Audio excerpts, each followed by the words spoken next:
శ్రీకాకుళం జిల్లా మన మూలాపేట పోర్టుకు పోదాం పదండి కార్యక్రమంపై ప్రభుత్వం ఆంక్షలు విధించింది. పోర్టుకు పోదాం పదండి కార్యక్రమాన్ని అడ్డుకునేందుకు పోలీసులు కఠిన చర్యలు చేపట్టారు. రేపు చలో మూలాపేట పోర్టు కార్యక్రమానికి పిలుపునిచ్చింది వైఎస్ఆర్సీపీ. కార్యక్రమానికి అనుమతి ఇవ్వాలని కోరుతూ జిల్లా ఎస్పీతో మాజీ మంత్రి ధర్మాన కృష్ణదాస్ మాట్లాడారు. ఆయన అనుమతులు ఇవ్వకపోవడంపై వైఎస్ఆర్సీపీ నేతలు ఆగ్రహం వ్యక్తం చేస్తున్నారు. న్యాయబద్ధమైన సభను కూటమి అడ్డుకుంటుందని వైఎస్ఆర్సీపీ నేతలు మండిపడుతున్నారు. అనుమతులు లేవని పోలీసులు ఫోన్లు చేసి బెదిరిస్తున్నారని వైఎస్ఆర్సీపీ నేతలు అంటున్నారు. మూలాపేట పోర్టు వద్ద భారీగా పోలీసులను మోహరించారు. 800 మంది కానిస్టేబుళ్లు, 40 మంది సిఐలు, 8 మంది డీఎస్పీలు పోర్టు వద్ద మోహరించారు. అంశానికి సంబంధించి పూర్తి డీటెయిల్స్ అందించేందుకు మూలపేట నుంచి మా కరెస్పాండెంట్ స్వామినాయుడు లైవ్ ద్వారా అందుబాటులో ఉన్నారు. నాయుడు, చెప్పండి, డీటెయిల్స్ ఏంటి? మూలపేట దగ్గర పరిస్థితి ఎలా ఉంది? అసలు రేపు జరగబోయే మూలపేట పోర్టుకు పోదాం పదండి కార్యక్రమంపై ప్రభుత్వం ఏ విధమైన ఆంక్షలు విధించింది?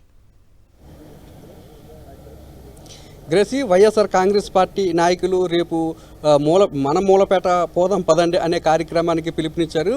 ముఖ్యమంత్రిగా వైఎస్ జగన్మోహన్ రెడ్డి ఉన్న హయాంలో మూలపేటలో పోర్టుకు శంకుస్థాపన చేశారు. ఆయన సీఎంగా ఉన్న సమయంలో ఏడాది కాలంలోనే 70% పైగా పనులు పూర్తయ్యాయి. కూటమి ప్రభుత్వం అధికారంలోకి వచ్చిన తర్వాత కనీసం 30% పనులు కూడా పూర్తి చేయలేకపోతుంది. ఈ వాస్తవాలన్నింటినీ కూడా ప్రజలకు తెలియజేయడం కోసం పోర్టు త్వరగతిన పూర్తయితే వలసలు తగ్గుతాయి, ఇక్కడున్న చదువుకున్న యువతకి ఉద్యోగ ఉపాధి అవకాశాలు కూడా లభిస్తున్న ఒక ఆలోచనలో వైఎస్ఆర్ కాంగ్రెస్ పార్టీ రేపు మన మూలపేటకు పోదాం, అక్కడ జరుగుతున్న వాస్తవాలన్నింటినీ కూడా ప్రజలకు తెలియజేద్దాం అనే కార్యక్రమంతో ఈ చలో మన మూలపేటకు పోదాం అనే కార్యక్రమానికి పిలుపునిచ్చారు. అయితే ఈ కార్యక్రమం మీద రాష్ట్ర ప్రభుత్వం ఉక్కుపాదం మోపుతుంది. ఈ కార్యక్రమానికి ఇప్పటి వరకు కూడా అనుమతి ఇవ్వలేదు.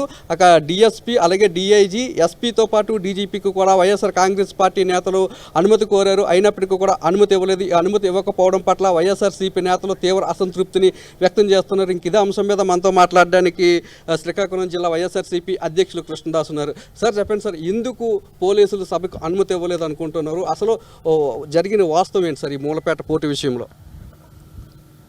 70 సంవత్సరాల సుదీర్ఘ కాలంలో ఏ ముఖ్యమంత్రి శ్రీకాకుళం జిల్లా అభివృద్ధి పట్ల కానీ, ఇక్కడ భారీ ఎత్తున జరుగుతున్న వలసల కోసం కానీ, ప్రజల అభివృద్ధి కోసం కాంక్షించే కార్యక్రమం గతంలో జరగలేదు.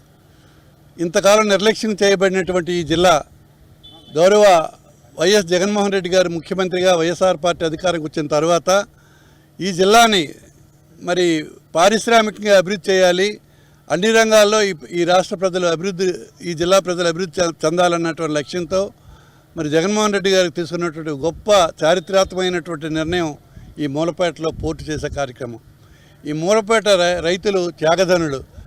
324 ఎకరాల భూమిని రైతులు ఈ పోర్టు కోసం స్వచ్ఛందంగా ఇవ్వడం జరిగింది. మరి అటువంటి త్యాగదైన రైతాంగానికి ప్రయోజనం చేకూర్చాలనుకున్నటువంటి ఈ పోర్టు నిర్మాణం గతంలో జగన్మోహన్ రెడ్డి గారి నాయకత్వంలో ముఖ్యమంత్రిగా వైఎస్ఆర్ పార్టీ అధికారం ఉన్నప్పుడు 70% పనులు పూర్తయ్యాయి. మరి కేవలం ఒక 30% పనులు మరి కూటమి ప్రభుత్వం చంద్రబాబు నాయకత్వంలో ఈరోజు అధికారంకి వచ్చిన తర్వాత కుంటుపడ్డాయి పనులన్నీ, పోర్టు పనులన్నీ. మరి త్వరితగతిన అవి పూర్తి చేయాలి, ప్రజలకు ప్రయోజనం చేకూర్చాలి. ఏ విశాల ప్రయోజనం కోసం జగన్మోహన్ రెడ్డి గారు ఈ కార్యక్రమం చేపట్టారో అది పూర్తయ్యే దిశగా అమలు చేయాలని చెప్పి మరి ప్రభుత్వాన్ని మీద ఒత్తిడి తెచ్చే దిశగానే ఈవేళ ఈ కార్యక్రమం మరి గౌరవనీయులు మా మిత్రులు పేడారి తిలక్ గారు, టెక్కలి సమన్వయకర్త గారి ఆధ్వర్యంలో మరి అనకాపల్లి నుంచి కూడా ఉత్తరాంధ్ర జిల్లాలన్నీ, అనకాపల్లి, విశాఖపట్నం, మరి విజయనగరం, అలాగే మన్యం, శ్రీకాకుళం, అన్ని జిల్లాల నుంచి కూడా ముఖ్య నాయకులందరూ కూడా రావడం జరుగుతుంది.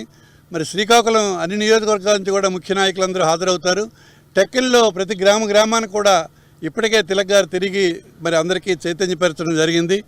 ఏదైనా జగన్మోహన్ రెడ్డి గారి ఆలోచన ఈ రాష్ట్ర ప్రజలకి, ఈ జిల్లా ప్రజలకి, ముఖ్యంగా ఈ ప్రాంత ప్రజలకి మేలు జరగాలన్న లక్ష్యంతో ఇచ్చినటువంటి ఈ మూలపేట పోర్టు మరి త్యాగదైన రైతుల కోసం ప్రయోజనం చేకూరాలన్న లక్ష్యం నెరవేరే దిశగా మరి అందరూ సహకరించాలని మరి ఈవేళ పెద్ద ఎత్తున రేపు మీటింగ్ పెట్టి అందరి నాయకులు కూడా మాట్లాడే కార్యక్రమం జరుగుతుంది. మరి దీనికి మరి ప్రభుత్వం సానుకూలంగా స్పందించే అవకాశం మాకు కల్పించట్లేదు. పోలీస్ అధికారులను ఇప్పటికే మేము విన్నవించడం జరిగింది. ఈ క్షణానికి ఇంకా మాకు అనుమతి రాలేదు. ఏది ఏమైనా ప్రజల కోసం చేస్తున్నటువంటి ఈ మంచి కార్యక్రమానికి తప్పకుండా భగవత్ సహకారం ఉంటుందని నమ్ముతూ మా నాయకుడి ఆశయం సిద్ధించాలన్న లక్ష్యంతో ఈ కార్యక్రమంలో రేపు ముందుకు వెళ్తున్నాం మేము. రేపు భారీగా స్వచ్ఛందంగా ప్రజలు నడుచుకుంటూ ఈ ప్రాంతానికి రావడానికి సిద్ధపడుతున్నారు. మరి ఈ కార్యక్రమం ఖచ్చితంగా విజయవంతం అవుతుంది. జగన్మోహన్ రెడ్డి గారి లక్ష్యం నెరవేరుతుందని మేము భావిస్తున్నాం. సార్, పోలీసు ఆంక్షలు ఏ విధంగా చూస్తారు? ఎందుకు పోలీసులు ఆంక్షలు పెడుతున్నారు అనుకుంటారు? అంటే వాస్తవాలు ప్రజలకు తెలుస్తాయని ఒక భయంతోన.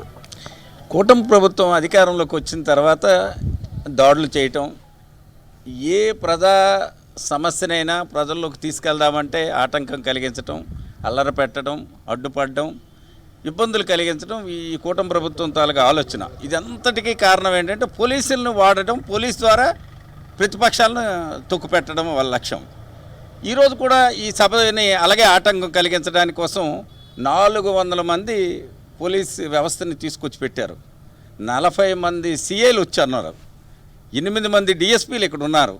అసలు ఇంత వ్యవస్థని ఎందుకు తీసుకొచ్చి ఈ కార్యక్రమాన్ని, ఇది ప్రజా కార్యక్రమం కదా, మీకు దమ్ముంటే ఈ జిల్లా ప్రజల ప్రయోజనాల కోసం జగన్మోహన్ రెడ్డి గారు మూలపేట పోర్టు నిర్మాణం చేశారు. స్వతంత్రం వచ్చిన 75 సంవత్సరాలు ఏ ముఖ్యమంత్రి కూడా ఈ జిల్లాకు ఒక పారిశ్రామికంగా అభివృద్ధి చేయాలని ఆకాంక్షించలేదు. అది ఈ జిల్లా ప్రజల తాలూకు అదృష్టం. జగన్మోహన్ రెడ్డి గారు ముఖ్యమంత్రి అవటం వల్ల అది మేలు జరిగింది. ఈవేళ దాన్ని కొనసాగించి మరి 10 ప్రాజెక్టులు తీసుకొచ్చి అభివృద్ధి చేయండి తప్ప చేస్తున్నది నిర్వేకం చేయడం అనేది చాలా దారుణమని.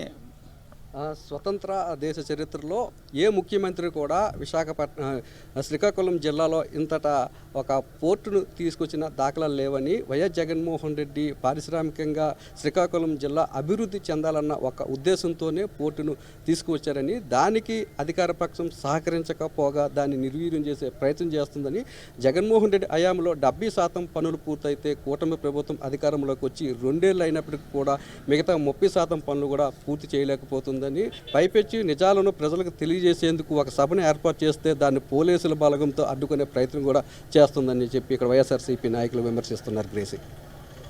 Right, thank you Naidu.